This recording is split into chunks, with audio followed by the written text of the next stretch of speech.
naabutan yung teacher nung araw. Yun yung nagpatibay sa amin. Hindi yung kada konting kibot, sumbong. Konting kibot, iyak. Dati yung emo na ngayon eh. Na, ang siselan nyo. Masiselan kayo. Ingay mo.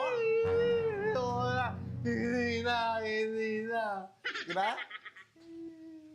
Dito sa bahay, kung sumagot-sagot ka, grabe. Sa school nyo, hindi ka raw makasagot. Hindi ko naman talaga. Tinatawag ka! Wala ka natututunan sa school nyo? Mahirap lang malagay yung Pag pinag-resign kayo ng teacher nyo, sumagot kayo. Hindi dito sa bahay, kahit hindi kayo tinatanong, sagot kayo na sagot. Maangas ba kayo sa magulang nyo? Ha? Hoy!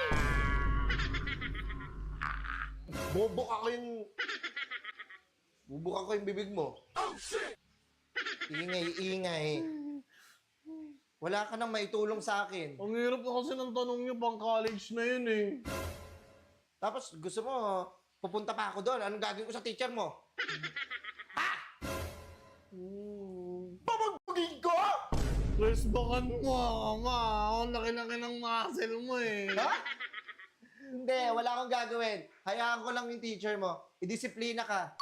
Sila ang pangalawa niyong magulang. Ha? Dito ka hindi ka madisiplina, teacher mo pa? Tapos iiyakan mo ako dito? Lalaki ka pa niyan, ha? Partida. Wow! Wow! Papalugin kita! Wow! Hindi na ako gawa. Okay lang yan. Pagdidisiplina lang yun ng teacher nyo sa inyo dahil kayo, siguro mga makukulit kayo dun sa room. Mga arte nyo. Buti nga, binato ka lang ng ng eraser eh. Kung ako teacher mo, babatuhin kita ng bangko sa muka. Yung pinakakanto. Para sa call. Sakit nun. Doon ka nga sa kwarto mo. You're grounded. Grounded. Grounded ka ng 220 volts. Kuryente. Nabubisit ako sa'yo. Nagpapaganda ako dito eh. Ang init-init. Hindi mo pupuntahan talaga.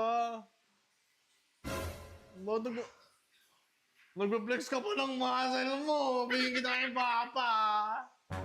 Ah!